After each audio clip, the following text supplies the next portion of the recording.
Hello दोस्तों, आज के इस वीडियो में हम आपको बताएंगे कि मुगल हरम क्या है और मुगल हरम में सिर्फ किन्नरों को ही नियुक्त क्यों किया जाता था और कैसे शुरू हुई हरम बनवाने की परंपरा।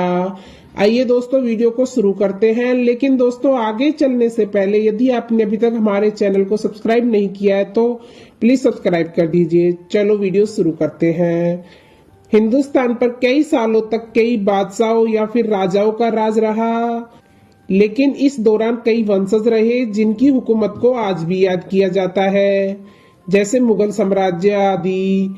वैसे तो मुगल साम्राज्य का शासन का दौर काफी लंबा रहा, जिसके बारे में विस्तार से बात कर पाना थोड़ा मुश्किल है। लेकिन कहा जाता है कि हिंदुस्तान पर मुगलों का शासन लगभग सन 1526 से 1707 तक रहा, जिसकी स्थापना बाबर ने पानीपत की पहली लड़ाई में इब्राहिम लोदी को हराकर की थी। इसके बाद कई बहादुर बादशाहों ने मुगल साम्राज्य का विस्तार किया, जैसे हुमायूं, अकबर, जहांगीर, शाहजहां और औरंगजेब प्रमुख बादशाह थे। कहा जाता है कि इन्होंने अपने शासन के दौरान न सिर्फ समाज का निर्माण किया बल्कि भारत को नया आयाम देने का भी काम किया।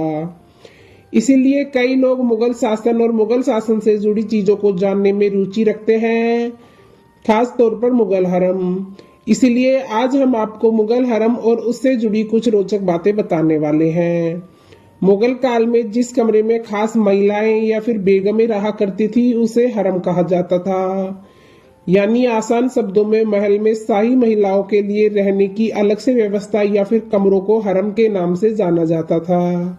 तो दोस्तों बता दें कि यह अरबी भाषा का शब्द है जिसका मतलब है एक छुपा हुआ कमरा, जहां पुरुषों को आने की इजाजत नहीं थी। अबुल फजल की किताब के मुताबिक मुगल साम्राज्य का हर बादशाह अपने महल में महिलाओं के लिए हरम बनवाया करते थे, जिसकी शुरुआत बादशाह बाबर ने की थी, लेकिन सही मायने में इसकी शुरुआत बादशाह अकबर ने की थी। इसके बाद जहांगीर के शासन के दौरान हरम बनवाने की परंपरा अपने चरम पर थी, लेकिन औरंगजेब के शासन के दौरान मुगल हरम की परंपराएं खत्म हो गई थी। कहा जाता है कि हरम शाही महिलाओं के लिए बनवाया जाता था, इसीलिए हरम के अंदर गैर लोग या फिर किसी बाहरी पुरुष को जाने की अनुमति नहीं थी, क्योंकि महिलाओं की सुरक्षा का खास ध्यान रखा जाता था। हम आपको बता चुके हैं कि हरम के अंदर किसी पुरुष को जाने की अनुमति नहीं थी, इसीलिए हरम की रखवाली करने के लिए किन्नरों को नियुक्त किया जाता था, क्योंकि किन्नर न सिर्फ शाही महिलाओं की देखरेख करते थे बल्कि उनका सारा काम भी देखते थे। इतनी कड़ी सुरक्षा के बावजूद अक्सर बाहरी पुरुष चोरी छुपे हरम में घुस जाया करते थे। मुगल इतिहास पर तमाम किताबें लिखने वाले प्रोफेसर आर नाथ के मुताबिक हरम के अंदर एक अंडरग्राउंड फांसी घर हुआ करता था। अगर हरम की कोई महिला बादशाह के अलावा किसी और पुरुष से संबंध रखती पाई जाती थी तो उसे वहीं फांसी दे दी जाती थी। फिर लाश को सुरंग के रास्ते बाहर फेंक दिया जाता था।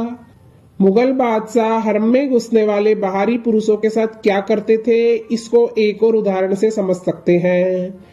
औरंगजेब की छोटी बहन रोशन आरा का दिल एक बाहरी शख्स पर आ गया था और वह चोरी छुपे रोशन आरा बेगम तक पहुंच गया।